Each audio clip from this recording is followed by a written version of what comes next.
ఇదే రోజు వాతావరణ శాఖ వాళ్ళు హెచ్చరించిన, వాళ్ళు చెప్పిన చంద్రబాబు నాయకత్వంలోని కూటమి ప్రభుత్వం వర్షాలు పడి వరదలు వస్తాయి, ప్రజలందరూ గారా జాగ్రత్తగా ఉండాలి, ప్రభుత్వం తగు జాగ్రత్తలు తీసుకోవాలని చెప్పని ఆ రోజు వాతావరణ శాఖ హెచ్చరించిన చంద్రబాబు నాయుడు కూటమి ప్రభుత్వం నిర్లక్ష్యంగా వ్యవహరించి మా విజయవాడ నగరం కానివ్వండి, మా ఎన్టీఆర్ జిల్లా కానివ్వండి పూర్తిగా జలమయం అయ్యి ఏదైతే 95, 96లో స్వర్గీయ నందమూరి తారక రామారావు గారికి వెన్నుపోటు పొడిచారో ఇదే నెలలో ఈ రోజుకి మా విజయవాడ నగర ప్రజానీకానికి చంద్రబాబు నాయుడు వెన్నుపోటు పొడిచి సంవత్సరం కాలం పూర్తయింది. ఏదైతే ఎంతోమంది నష్టపోయి వాళ్ళు ఇల్లు పోగొట్టుకుని, ప్రాణాలు పోగొట్టుకుని, జీవన ఉపాధి పోగొట్టుకుని దాదాపుగా 10 రోజులు, 15 రోజులు, 20 రోజులు వరద నీళ్ళల్లో, బురదలో భోజనాలు సరిగ్గా లేక ఆరోగ్యపరంగా కానివ్వండి, జీవనోపాధి పరంగా కానివ్వండి, ఈ రోజుకి మా విజయవాడ నగర ప్రజానీకం, మా జిల్లా వాసులు ఈ రోజుకి అనేక ఇబ్బందులు పడుతున్నారు. సంవత్సరం కాలం క్రితం ఏదైతే చంద్రబాబు నాయుడు ఆ రోజు వచ్చి షోలు చేశారు, డ్రామాలు వేశారు, నేను బస్సులోనే ఉన్నాను, క్రేన్ ఎక్కాను, క్రేన్ తోలాను, క్రేన్ బకెట్లో కూర్చున్నాను, పులిహోర పొట్టలో అందించాను, పెరుగన్నం పొట్టలో అందించాను, నేనే చేశానని చెప్పని, నాది 40 సంవత్సరాల ఇండస్ట్రీ అని చెప్పిన చంద్రబాబు నాయుడు, మీకు నష్టపరిహారం చెల్లిస్తానని చెప్పిన చంద్రబాబు నాయుడు, కూటమి ప్రభుత్వం మంత్రులు, ఎమ్మెల్యేలు సంవత్సరం కాలం పూర్తయినా ఈ రోజుకి మా ప్రజానికానికి న్యాయం చేయాల. ఎవరికి గరా సరిగ్గా నష్టపరిహారం చెల్లించకుండా మా నగర ప్రజానికానికి వెన్నుపోటు పొడిసింది ఈరోజు కూటమి ప్రభుత్వం, తెలుగుదేశం పార్టీ నాయకులు. ఎందుకంటే ఆ రోజు గారు మేము వైఎస్ఆర్ కాంగ్రెస్ పార్టీ తరఫున మా నాయకుడు జగన్మోహన్ రెడ్డి గారు వరద ప్రాంతాల్లో తిరిగి ప్రభుత్వానికి సంబంధం లేకుండా ఎవరైతే నష్టపోయారో, ఎవరైతే బాధితులు ఉన్నారో, ఎవరైతే ఇబ్బంది పడుతున్నారో వాళ్ళందరి ద్వారా మా పార్టీ తరఫున మేము ₹1 కోటి నిత్యావసర సరుకులు వస్తువులు పంపిణీ చేసాం. మేమేం అధికారంలో లేవే, మేము ఓడిపోయినా ఏ ప్రజానికం కోసం అయితే జగన్మోహన్ రెడ్డి గారు ఉన్నారో, అండగా ఉంటానని చెప్పని మాట ఇచ్చారో, మేము ముందుకొచ్చి ₹1 కోటి ప్రకటించి ఆ ₹1 కోటి గర నిత్యావసర సరుకులు వస్తువులు అందించాం. మీరేం చేశారు? ఏ ఒక్కరికన్నా నష్టపరిహారం చెల్లించారా? ఏ ఒక్కరికన్నా న్యాయం చేశారా? సంవత్సరం క్రితం ఎవరైతే నష్టపోయి జీవనోపాధి కోల్పోయి ఈ రోజుకి కుటుంబాన్ని నరుపుకోలేక ఎన్నో ఇబ్బందులు పడుతున్నా వాళ్ళని ఎవరైనా కాపాడారా అని చెప్పని ఈరోజు చంద్రబాబు నాయుడు కూటమి ప్రభుత్వాన్ని మేమందరం గారా నిలదీస్తున్నాం. ఎందుకంటే ఇది కేవలం పూర్తిగా మీరు చేసిన తప్పు వల్లే, మీరు నిర్లక్ష్యంగా ఉండటం వల్లే ఈరోజు గత సంవత్సరం ఆ వరదలు అనేవి గారు వచ్చినాయి. కేంద్ర వాతావరణ శాఖ వాళ్ళు హెచ్చరించారు, మీరు పట్టించుకోవాలా. వర్షాలు పడతాయని చెప్పారు, మీరు పట్టించుకోవాలా. దానికి కారణంగా 40 మంది ఈరోజు వరదల్లో చనిపోయారు. మా నియోజకవర్గంలో, తూర్పు నియోజకవర్గంలో మీరు జాగ్రత్తలు చెప్పకపోవటం వల్ల, ప్రజానికాన్ని సురక్షిత ప్రాంతంలో తరలించకపోవటం వల్ల కొండ ప్రాంత వాసులు ఎవరైతే నివసిస్తున్నారో కొండ ఇరిగి కింద పడి 6 చనిపోయారు. ఈ రోజుకి ఎవరైనా వెళ్ళి వాళ్ళ కుటుంబాలను పరామర్శించారా? వాళ్ళ కుటుంబాలు ఎలా ఉన్నాయని చెప్పని ఈరోజు ప్రభుత్వం తరపున కానివ్వండి, మీ శాసనసభ్యులు కానివ్వండి, మీ అధికారులు కానివ్వండి, వాళ్ళ బాగోగులు చూసుకున్నారా అని చెప్పి ఈరోజు వైఎస్ఆర్ పార్టీ తరపున మేము అందరం గారు అడుగుతున్నాం. ఒక్కసారి వెళ్ళండి ఆ సున్నబట్టి సెంటర్ దగ్గరికి. మా నియోజకవర్గంలో ఏ ప్రాంతంలో అయితే ఏ ప్రాంతంలో అయితే కొండ చర్యలు విరిగిపడి పాపం 6 చనిపోయారో ఈరోజు వాళ్ళ కుటుంబ పరిస్థితి ఏంటో ఒక్కసారి తెలుసుకొని, ఇంట్లో పెద్దలు కోల్పోతే వాళ్ళు ఎంత బాధపడుతున్నారో అవన్నీ గారు మీరు తెలుసుకోవాలని చెప్పని ఈరోజు ఆ కూటమి ప్రభుత్వం నాయకులు అందరం గారు చెప్పుతున్నాం.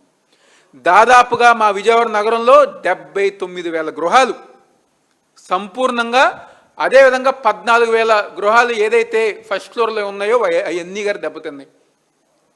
ఎవరైతే కోళ్ళ వ్యాపారాలు చేసుకుంటారో, కోళ్ళు పెంచుకుంటారో వాళ్ళకు సంబంధించి 60,000 కోళ్ళు చచ్చిపోయినాయి. అదేవిధంగా 222 పశువులు, ఆవులు కానివ్వండి, మేకలు కానివ్వండి, ఇలా ఎవరైతే జీవనోపాధి వాటి మీద బతుకుతున్నారో 222 పశువులు చనిపోవటం జరిగింది. దాదాపుగా 6,800 కోట్లు నష్టం వచ్చిందని చెప్పి ఆ రోజు ప్రభుత్వమే చెప్పింది. తక్షణంగా 602 కోట్లు ఇస్తామని చెప్పారు. ఎక్కడ, ఎవరికి ఇచ్చారు? అదేవిధంగా నష్టపరిహారం చెల్లింపే దాంట్లో అంటే చంద్రబాబు నాయుడు ప్రభుత్వం ఏ విధంగా మాయ చేసి మోసం చేస్తానికి ఉదాహరణ, ఫస్ట్ ఫ్లోర్ వాళ్ళకి మేము డబ్బులు ఇస్తాం, సెకండ్ ఫ్లోర్ వాళ్ళకి మేము డబ్బులు ఇస్తాం, మేము సర్వే చేస్తాం, ఇంటింటికి తిరుగుతాం అని చెప్పని చెప్పారు. ఎంతమందికి ఇచ్చారు? ఎంత సర్వే చేశారు? సరిగ్గా పట్టించుకోకుండా ఇంటికి తాళం వేశారని చెప్పని, నాట్ రేస్డ్ అని చెప్పని ప్రజానికాన్ని మీరు మోసం చేయలేదా? ప్రజానికాన్ని మీరు అన్యాయం చేయలేదా?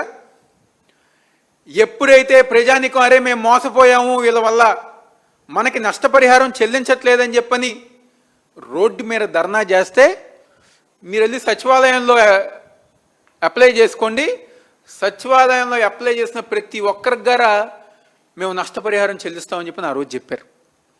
ఏదో మీరు చెప్పారు కదా, మీరు చేస్తారు కదా, మాది 40 సంవత్సరాల ఇండస్ట్రీ అని చెప్పని ఓ డబ్బా కొట్టుకుంటారు కదా అని చెప్పని మా ప్రజానికి అందరు గారు సచివాలయంలో చెప్పారు.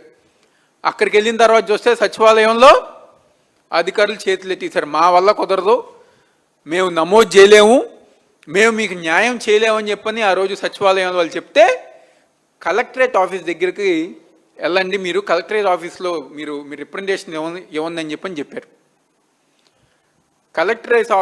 మన కలెక్టరేట్ దగ్గరికి వెళ్తే గేట్లకు తాళం వేసి, ఇదిగోని ఫోటో ఇంకా మా దగ్గర ఉంది,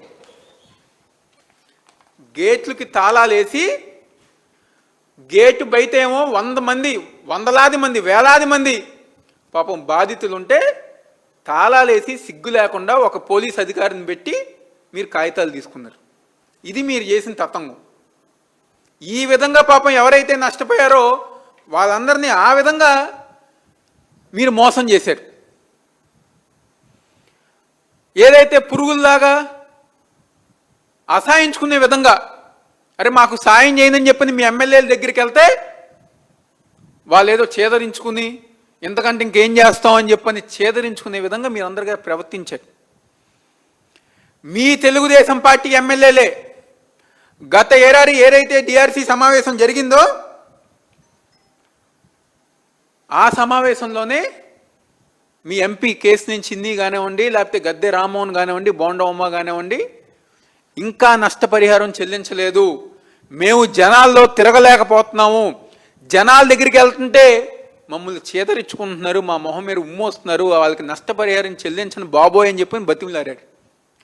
మీ నందిగామ మైలవరం శాసనసభ్యులు ఎవరైతే తంగిరాల సౌమ్య, అదేవిధంగా వసంత కృష్ణప్రసాద్ ఉన్నారో, ఏదైతే కంచిచెర్ల ప్రాంతం కానివ్వండి, నందిగామ ప్రాంతం కానివ్వండి, కొండపల్లి ఇబ్రహీంపట్నం ప్రాంతం కానివ్వండి, ఆ ప్రాంతాల్లో వరదకు చాలా నష్టపోయాము, మా ప్రాంతంలో న్యాయం చేయండి, మాకు నష్టపరిహారం చెల్లించండి, చాలామంది జీవనోపాధి కోల్పోయారు, దయచేసి న్యాయం చేయండి అని చెప్పని ఆ రోజు మీ ఆ కలెక్టరేట్ దగ్గర కానివ్వండి, అధికారుల దగ్గరికి దండం పెట్టారు. వాళ్ళు ఎన్ని దన్నాలు పెట్టినా, ఎంత బతిమలాడినా ఈరోజు పైన చంద్రబాబు కరుణించలేదు, అధికారులు కరుణించలేదు. ఆ తెలుగుదేశం పార్టీ ఎమ్మెల్యేలు దండాలతో అక్కడ దండంతో అయిపోయింది, వాళ్ళు దండాలు షురూ చేసుకున్నారు. చివరికి ఎంత దారుణం అంటే నాకు తెలిసి దేశ చరిత్రలో వరద సాయం కోసం విరాళాలు వస్తే దాంట్లో గారు అవినీతి, దాంట్లో గారు డబ్బులు నొక్కేసి అగ్గిపెట్టెల్లో మేము ఇన్ని తెచ్చాం, కొవ్వొత్తులు అన్ని తెచ్చాం, షెల్టర్ హోమ్స్ అనేది ఏర్పాటు చేయకుండానే మేము షెల్టర్ హోమ్స్ ఏర్పాటు చేశామని చెప్పని డబ్బులు దండుకున్నారు తెలుగుదేశం పార్టీ వాళ్ళు సిగ్గు లేకుండా. ఈ రోజుకి మేము ఆ రోజు గారు మేము క్వశ్చన్ చేసాం వాళ్ళని.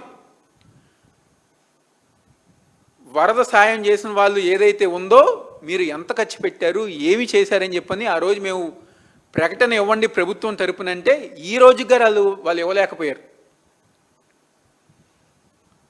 వరద సాయంలో గారు సిగ్గు లేకుండా అవినీతి చేసిన ప్రభుత్వం ఉంటే అది ఈరోజు కూటమి ప్రభుత్వం, చంద్రబాబు నాయుడు ప్రభుత్వమే.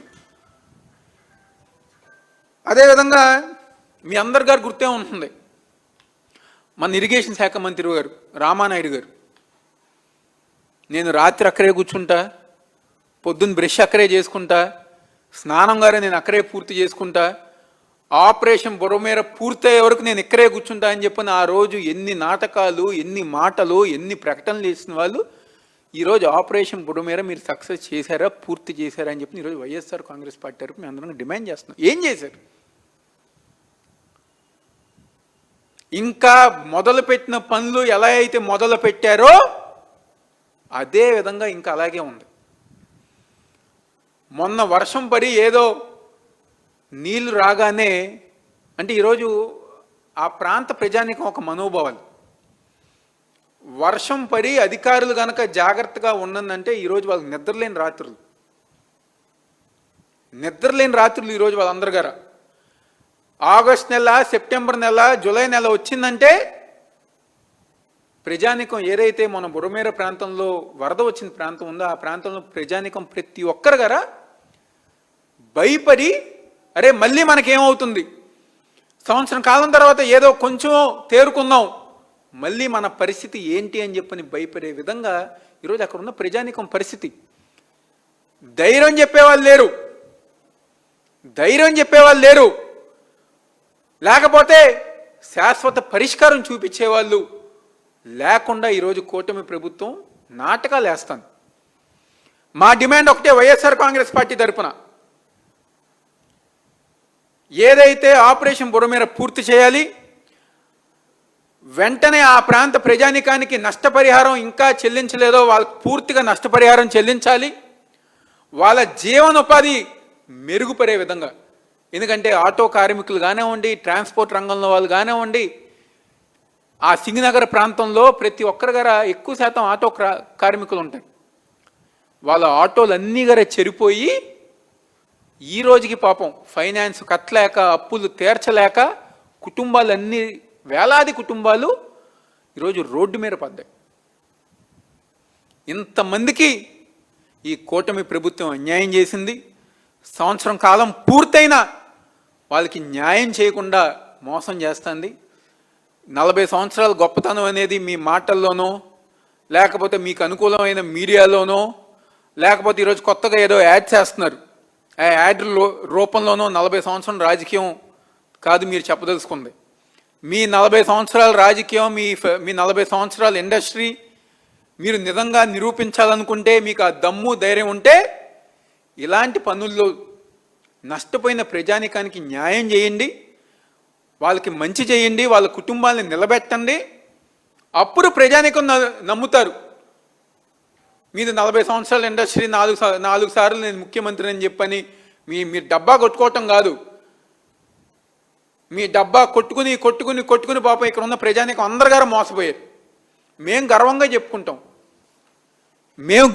చెప్పుకుంటాం.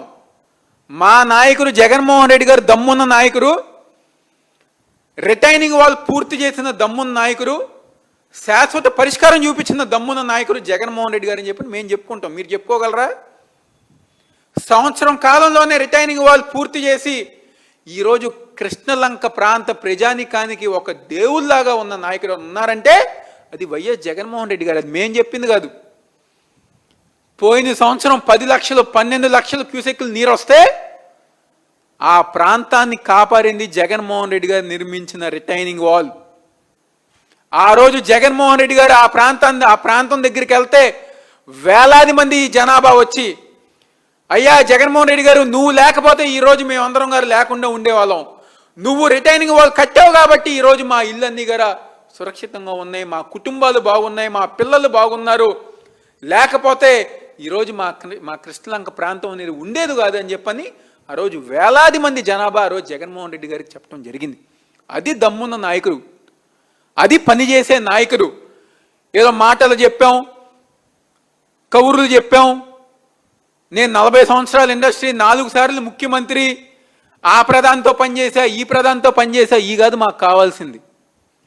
మాకు కావాల్సింది మా ప్రాంత ప్రజానికానికి, మా జిల్లా వాసులకి, రైతాంగం కానివ్వండి, ప్రజానికానికి కానివ్వండి, మీరు న్యాయం చేయండి. సంవత్సరం కాలం పూర్తయినా మీరు న్యాయం చేయకపోవటం సిగ్గులేనితనం అని చెప్పని ఈరోజు కూటమి ప్రభుత్వం, చంద్రబాబు నాయుడు, పవన్ కళ్యాణ్, వాళ్ళ మంత్రులకి, ప్రతి ఒక్కరికి గారా ఆ శాసనసభ్యులకు చెప్తూ మా డిమాండ్ ఒకటే, నష్టపరిహారం రావాల్సిన నష్టపరిహారం చెల్లించండి. ఎవరైతే ఉపాధి కోల్పోయారో వాళ్ళందరూ బతుకుల్లో వెలుగులు నింపండి అని చెప్పని ఈరోజు వైఎస్ఆర్ కాంగ్రెస్ పార్టీ తరఫున మేము అందరంగా డిమాండ్ చేస్తూ సెలవు తీసుకుంటున్నాం.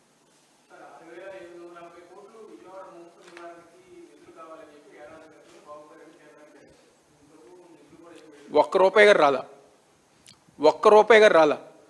నేను అదే చెప్తున్నాం కదా, మాకు ఆ ప్రధాని తెలుసు, ఈ ప్రధాని తెలుసు, మేము లేకపోతే ఈరోజు కేంద్ర ప్రభుత్వమే లేదు అని చెప్పిన చంద్రబాబు నాయుడు ఈరోజు ఒక్క రూపాయి గారు తీసుకురాకుండా మా ప్రాంతానికి, మా ప్రాంత ప్రజానికానికి ప్రతి ఒక్కరి గారు మోసం చేశారు.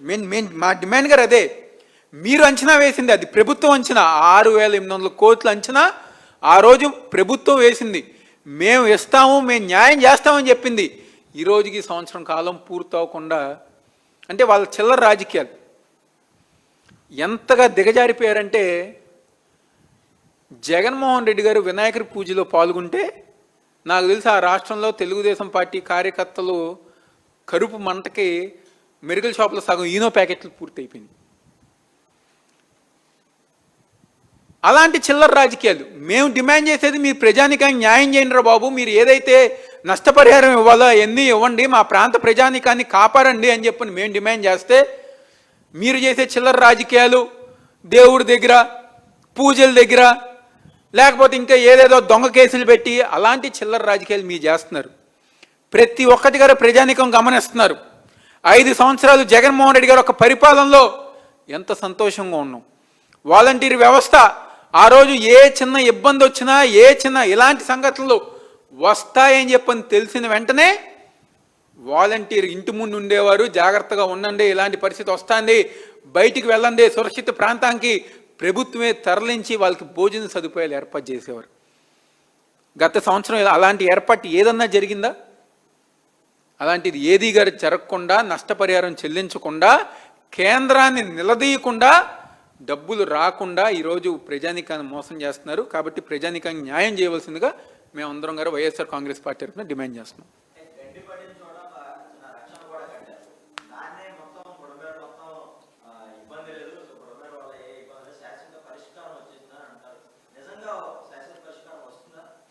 ఈ కౌర్లన్నీ గారా మా రామానాయుడు గారు చెప్పిన కౌర్లు ఇవన్నీ. శాశ్వత పరిష్కారం ఏదో గెడ్డేసి చిన్న వాలు కట్టి అది కాదు మాకు కావాల్సింది. వాళ్ళు ఏం చెప్పారు, ఎక్కడైతే బుర్రమేర అక్రమాలకు గురైందో అవన్నీ గారు తొలగించి మేము శాశ్వత పరిష్కారం చేస్తామని చెప్పన్నారు. ఏదో 4 రోజులు డ్రామాలు ఆడి 4 రోజులు అక్కడ కూర్చుని ఏదో రాత్రిపూట కూర్చుందాం, పొద్దున పూట కూర్చుందాం అని చెప్పి పరిష్కరించకుండా, శాశ్వత పరిష్కారం చేయకుండా ఈరోజు మేము చేస్తామని చెప్తే, కానీ చేస్తే కనపరాలి కదా. ఈ రోజుకి వర్షం పడితే, నీళ్ళు వస్తే ప్రజానికం భయపడుతున్నారు. మా కృష్ణలంక ప్రాంతం తీసుకొని మేము శాశ్వత పరిష్కారం చేశాం కాబట్టి ఈ రోజుకి ఎంత వరద వచ్చినా మేము ధైర్యంగా ఉంటాం. బుడమేర ప్రాంతంలో మీరు శాశ్వత పరిష్కారం కనుక చేసుంటే ప్రజానికం ఎందుకు భయపడుతున్నారు? మొన్న ఎందుకు మొత్తం బోట్లు కానివ్వండి అవన్నీ గారు తీసుకొచ్చి ఎందుకు మొన్న 12వ తారీఖునో 13వ తారీఖునో ఎందుకు చేయాల్సి వచ్చింది? కాబట్టి బుడమేరుకి శాశ్వత పరిష్కారం చేయవలసిందిగా మేము డిమాండ్ చేస్తాం.